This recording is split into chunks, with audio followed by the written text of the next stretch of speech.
apple cider vinegar bisa menurunkan gula darah di badan kita. Nah, salah satunya itu nanti akan bisa tercermin dari kalau seandainya teman-teman mau mengetes atau mencoba untuk mengecek kira-kira average gula darah kita dalam 3 bulan dengan menggunakan tes pendekatan yang namanya HbA1c gitu. Nanti nilainya pasti akan lebih bagus gitu. Lalu selain itu juga otomatis juga akan membantu terutama teman-teman yang punya masalah dengan diabetes tipe 2 dalam hal kita mengontrol gula darahnya.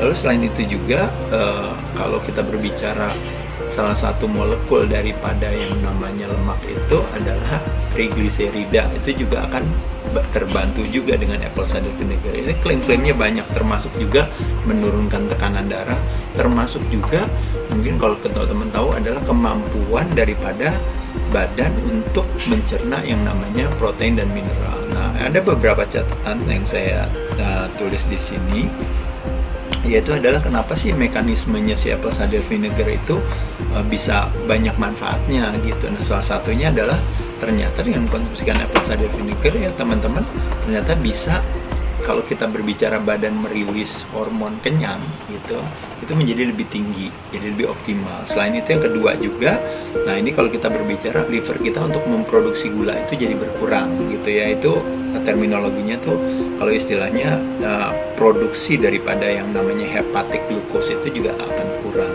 Selain itu juga ini juga dia akan membantu untuk yang namanya upregulate yang namanya genes for fat burning gitu. Nah, jadi artinya kalau seandainya fat burningnya itu terjadi, berarti kesimpulan fat storing atau terjadinya penumpukan lemak jadi akan berkurang. Dan selain itu juga tentunya yang paling populer yaitu adalah bahwa permasalahan daripada ketika sel tidak sensitif lagi terhadap insulin, justru sensitivitas insulin akan lebih meningkat ketika kita mengkonsumsikan apple cider vinegar. Dan akhirnya apa yang terjadi teman-teman sekalian?